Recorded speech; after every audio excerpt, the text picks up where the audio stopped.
రమ్య, ఇది నువ్వు మిస్అండర్స్టాండ్ చేసుకున్న విషయం. చిన్న విషయాన్ని పెద్దది చేయడం కరెక్ట్ కాదు. ఇది నీకు నువ్వే సాల్వ్ చేసుకోవాల్సిన విషయం. మామ్ ప్లీజ్, చిన్న విషయమా? విరాజ్ నడి రోడ్డు మీద అందరి ముందు నా మీద వాయిస్ రేస్ చేశాడు. అందరూ నా వైపు ఎలా చూశారో తెలుసా? ఒక్క క్షణం విరాజ్కి నేనంటే ఇష్టం లేదేమో అనిపించింది. మీరందరూ కలిసి తనకి సర్ప్రైజ్ గా ఎంగేజ్మెంట్ ప్లాన్ చేసినట్టుగా తను కూడా మీ అందరికీ సర్ప్రైజ్ గా నో చెప్పడానికి ప్లాన్ చేసినట్టున్నాడు.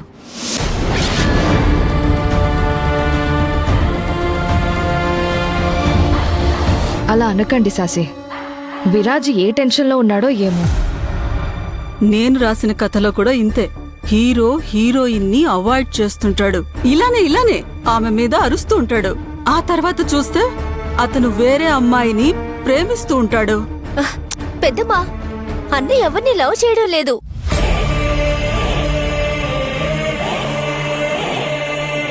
లవ్ చేస్తుంటే విరాజ్ అమ్మమ్మతో చెప్పకుండా ఉండడు.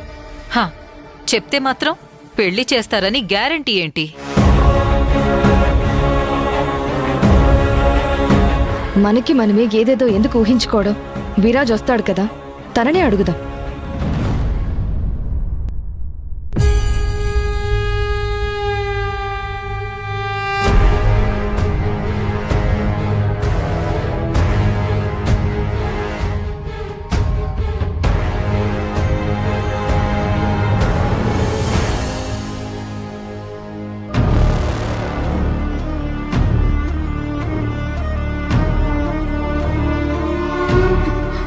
ఆడపిల్ల కంట్లో నీళ్లు తెప్పించడం మంచిది కాదు విరాజ్.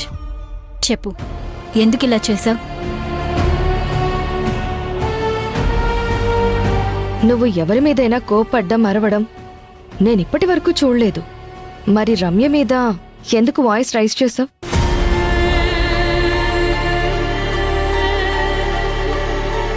ఏంటి విరాజ్, తలదించుకునే పనేమైనా చేస్తున్నావా ఏంటి?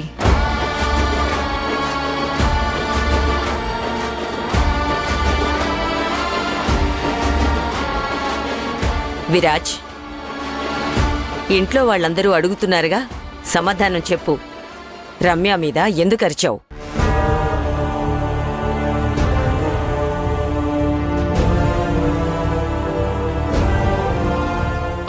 అమ్మమ్మ. ఏంటి విరాజ్, రమ్యనే పెళ్లి క్యాన్సిల్ చెయ్యాలని ప్లాన్ చేసావా ఏంటి?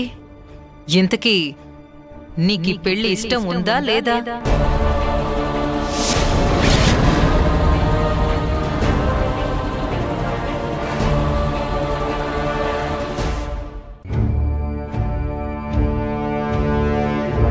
నాకు తెలియకుండా ఇంట్లో చాలా జరుగుతున్నాయి. ఇంత జరుగుతుంటే నేను ప్రశాంతంగా ఎలా ఉంటాను పుష్ప? నా కూతురు తప్పు చేస్తోందని తెలిసినా కూడా మనశ్శాంతిగా ఎలా ఉండగలను? అత్తయ్య, మన మీనాక్షి గురించి మీకంటే ఎక్కువగా ఎవరికి తెలుసు? అలాంటిది మీరే తనని అపార్థం చేసుకుంటే? అపార్థం కాదు పుష్ప, భయం. ఆడపిల్ల తల్లిదండ్రికి ఉండే భయం. మీనాక్షి వడ్డీ కట్టడానికి ఎవరో అబ్బాయిని పంపిందంటే అసలు ఆ అబ్బాయికి తనకి ఏంటి సంబంధం? చిచి! అత్తయ్య, తన ఫ్రెండ్ అయి ఉండొచ్చు కదా. ఏవండి, మీరేనా చెప్పండి. అత్తయ్యకి లేనిపోని చెప్పి మీరిలా ప్రశాంతంగా ఉంటే తన మనసు ఇంకా బాధపడుతుంది. అవునవును, ఫ్రెండ్ అయ్యుండొచ్చేమో అమ్మా. తనెందుకు అప్పు చేసిందో, ఎందుకు వడ్డీ కడుతుందో అని కూడా నాకు చెప్పకుండా దాచిపెట్టిందంటే ఇక వడ్డీ కడుతున్న అబ్బాయి గురించి చెప్తుందా?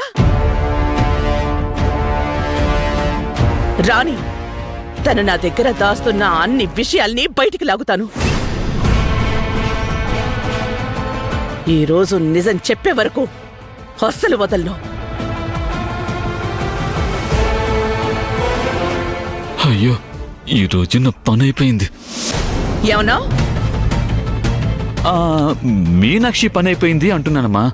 తనకి నీ దగ్గర నిజం చెప్పడం తప్ప వేరే దారి లేదంటున్నాను, అంతే. అది తప్ప వేరే దారి లేదు.